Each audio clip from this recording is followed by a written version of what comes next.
आज मोहनजोदड़ो की डिस्कवरी को 100 साल होने को आ रहे हैं। 1922 और 23 की सर्दियों में मोहनजोदड़ो पे खुदाई का आगाज़ हुआ था। उसके नतीजे में बहुत सी नई नई चीज़ें मंजर शहूद पर आईं और उसकी वजह से ये लगा कि मोहनजोदड़ो हिंदुस्तान की तहज़ीबी विरसे में एक बहुत ही पुराने दौर का अक्कास है। और ये चीज़ आर्कियोलॉजिकल सर्वे ऑफ इंडिया ने अपने तय जो भी नताइज निकाले थे उनको सर जॉन मार्शल ने एक मज़मून की सूरत में 1924 में लंदन की एक अखबार में शाया कर दिया। उसमें ख़ासी तस्वीर भी थी जिसमें मोहनजोदड़ो की सील्स की तस्वीर भी थी। दूसरे ही हफ्ते उसी अखबार में लेटेस्ट एडिटर्स में ब्रिटिश म्यूज़ियम के एक क्यूरेटर ने जो इराक़ की पुरानी तहज़ीब के मामलात को देखते थे, उन्होंने फ़ौरन कहा कि साहब ये जो आपके पास जो साइट मंजर आम पर आई है इसकी एंटिक्विटीज़ और इसका जो कदामत है वो आप जो चीज़ सोच रहे हैं उससे भी 1500 साल पुरानी है। क्योंकि ये उस हम असर दौर की चीज़ है जो सारगान का मेसोपोटामिया में दौर था, सुमेर में, तो वो उसी दौर से ही वाबस्ता एक दौर है जो आपके पास हिंदुस्तान में नज़र आ रहा है। तो साइट को मैनेज करने के लिए जो तरीक़ेकार का तयन किया गया वो बहुत ही सरसरी था और उसमें कोई बहुत ज़्यादा सोच नहीं गई। ये सोचा गया कि हमारी तो तहकीकात और इन्वेस्टिगेशंस अभी जारी रहेंगी, हम पानी की सतह जो है वो नीचे करने में कामयाब हो जाएंगे। और इसी तरह से उन्होंने वापडा की सरकर्दगी में एक प्लान बनाया कि मोहनजोदड़ो की अपनी आर्कियोलॉजिकल साइट में से पानी की सतह को किसी तरह कम किया जाए। वापडा का मशवरा था कि हम एक पूरा ट्यूबवेल्स का जाल बिछा देंगे मोहनजोदड़ो साइट के चारों ओर और उसमें से पंपिंग पानी की साल भर जारी रहेगी और वो पानी की जो सतह है उसको हम इतना नीचे ले जाएंगे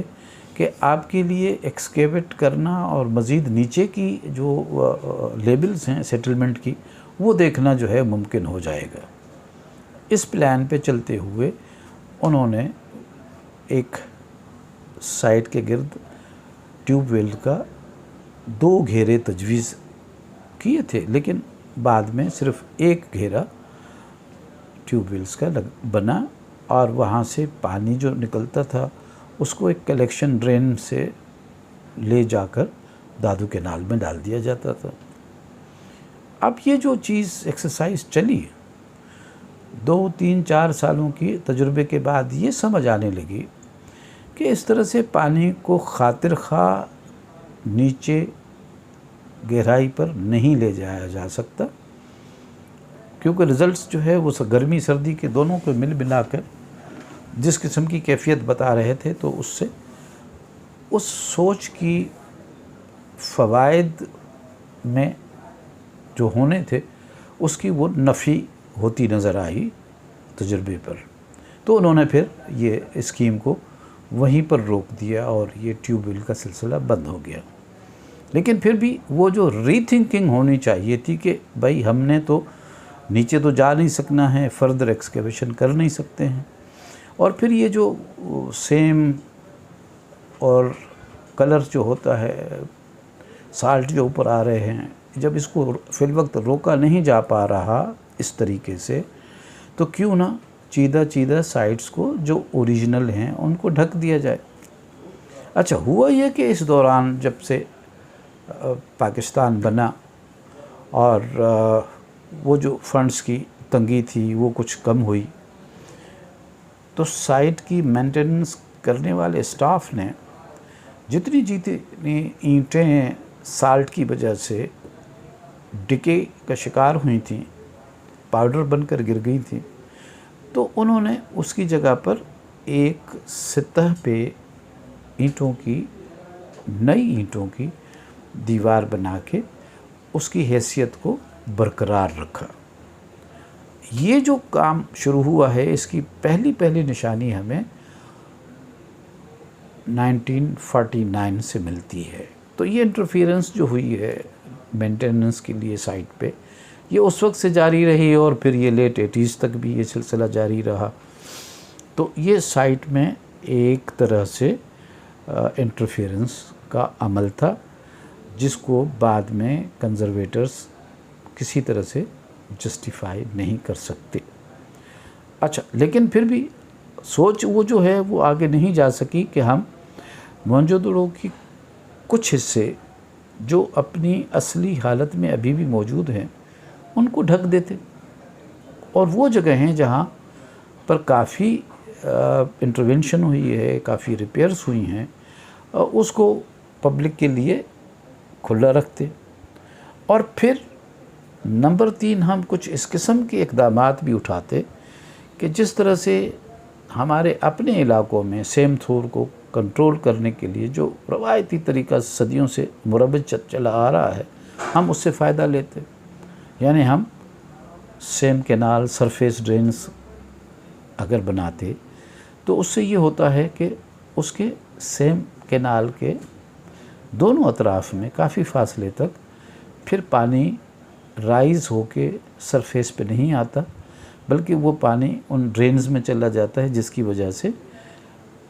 जो सरफेस पे रूइंस होते हैं, जो बाकियात होती हैं, जो दीवारें या मॉन्यूमेंट्स मौजूद हैं, उनमें पानी राइज़ नहीं करता है ज़ाहिर, तो उसमें साल्ट ऊपर तक नहीं जा पाते और वो महफूज रहते हैं मौसमी असरात से। तो ये अमल करने की ज़रूरत महसूस हो रही थी। इसी दौरान फिर ये बारिशें हो गईं। 2022 की बारिशें बहुत सख्त थी। उसमें से ख़ास तौर पे दीवारों के वो हिस्से जो मरम्मत हुए थे वो सब गिर गए, क्योंकि उनका ओरिजिनल दीवार के साथ कोई बंधन नहीं था, और उस बंधन ना होने की वजह से वो जल्दी उस बारिश के असर को कबूल कर गए और वो दीवार से तो अलग ही खड़े थे, वो ढह गए। अब हमारे सामने जो सिचुएशन पैदा हुई वो ये थी कि हम साइट को मेंटेन करने के लिए कुछ आसान और मज़बूत किस्म का, सस्टेनेबल किस्म का प्लान बनाते और उसी पर कारबंद हो जाएं, ताकि अब हमारी साइट जो है वो रवायती मेंटेनेंस के प्रोसीजर से थोड़ा सा हट के परमानेंट सॉल्यूशंस की तरफ जाए। यही वजह है कि इस वक्त इस चीज़ पर थिंकिंग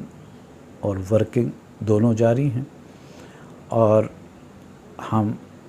उम्मीद है कि अगले साल से एक सस्टेनेबल कंजर्वेशन पॉलिसी इम्प्लीमेंट कर चुके होंगे। ख़वातीन हज़रात, आपका शुक्रिया।